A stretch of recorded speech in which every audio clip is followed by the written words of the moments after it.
मैं Vinod Kumar Singh, TS college Hisua, Nawada Magadh विश्वविद्यालय बिहार की ओर से हिंदी विभाग में आज की तारीख में जो हम लोग विषय पे चर्चा लगातार कर रहे हैं, हिंदी साहित्य के इतिहास, उस हिंदी साहित्य के इतिहास पर जो बातचीत होनी है वो तो करेंगे ही, लेकिन उससे पहले हम पुनः एक बार आप सबको याद दिलाएं कि इस कोरोना काल में देखा जाए तो केवल पठन पाठन की एक ही साधन है और वो है ऑनलाइन शिक्षा, जिस पर कार्य किए जा रहे हैं। आप सबका फ़ोन भी बीच बीच में आता है, अच्छा लगता है। सवाल पूछे जाते हैं, जवाब होता है, कुछ डिस्कशन भी की जाती है, विचारों का आदान प्रदान विषय को लेकर है, जो कि वाकई अच्छा है। लेकिन कोरोना के इस काल में आप सोशल डिस्टेंसिंग यानी सामाजिक दूरी बनाए रखें, मास्क का प्रयोग करें, बाहर बिना काम के न निकलें और कोशिश करें कि सर्दी ज़ुकाम और बुखार वाले व्यक्ति से या मनुष्य से थोड़ी दूरी हो। ऐसे भी सामाजिक दूरी ज़रूरी है ताकि किसी प्रकार का कोई इन्फेक्शन न होने पाए, क्योंकि वक्त बहुत ख़राब चल रहा है। यह साइंटिस्टों का यह मानना है कि यह वक्त कम से कम मई तक का ऐसा रहेगा, तो हम सब केवल इसकी सुरक्षा कर सकते हैं। फ़िलहाल ऐसी स्थिति में इसके वैक्सीन भी जारी है, तो उम्मीद करते हैं कि बहुत जल्द से जल्द सरकारी व्यवस्था हम सब तक वैक्सीन पहुंचाने में सफल रहेगी और फिर यह रोग से हम निजात पा जाएंगे। आइए हम विषय पे आते हैं।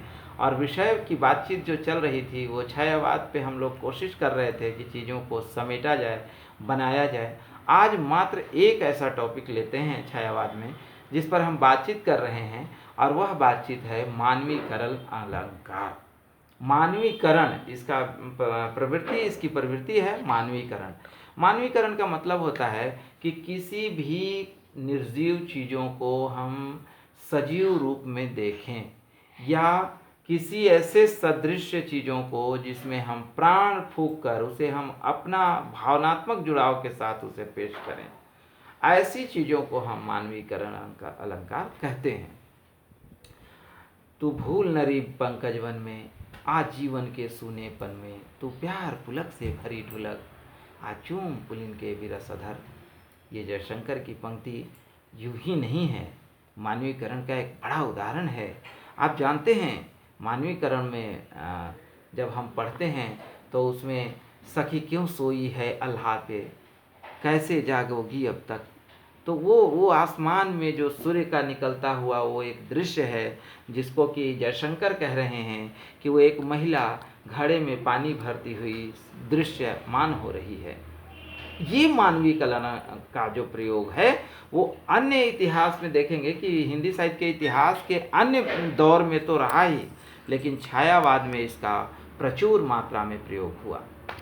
मानवीकरण का इतना ज़्यादा महत्व हुआ कि चांद, सूर्य, आसमान, धरती सबको मानव से जोड़ दिया गया और मनुष्य के साथ इसकी मनुष्यता पर विचार करते हुए और कविता को एक रूप दिया गया जिसमें कहा गया कि सुनकर क्या तुम भला करोगे मेरी भोली आत्मकथा, अभी समय तो नहीं थका सोई है मेरी मौन व्यथा। ये ऐसी पंक्तियाँ जिसने छायावाद को मानवीकरण के साथ जोड़कर और इसे प्रबल बनाया, सफल, सुदृढ़ और सार्थक कर दिया। ऐसे छायावाद को इतिहास कभी भूल नहीं सकेगा। और आगे हम इस पर विचार करेंगे कि मानवीकरण से आखिर क्या प्रभाव पड़ा कविता पे। तो मानवीकरण से कविता सदृश्य ही नहीं बल्कि सजीव हो गई। ऐसा लगा कि उसकी जो पीड़ा है, उसका जो दर्द है, वो हर आम व्यक्ति का दर्द है, हर आम व्यक्ति की एक समस्या है जिसको कि मानवीकरण अलंकार ने पूरी तरह से अपने हृदय अंगामन कर दिया, यानी हृदय रूपी अंगीभूत किया, जोड़ दिया उसको। और तब से आप कह सकते हैं यह दौर चला और मानवीकरण ने छायावाद को प्रबल कर दिया और बहुत ही मजबूत बनाया।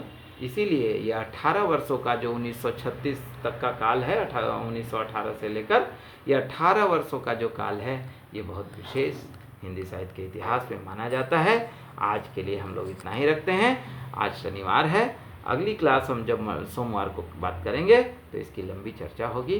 बहुत बहुत धन्यवाद, बहुत बहुत धन्यवाद। नमस्कार।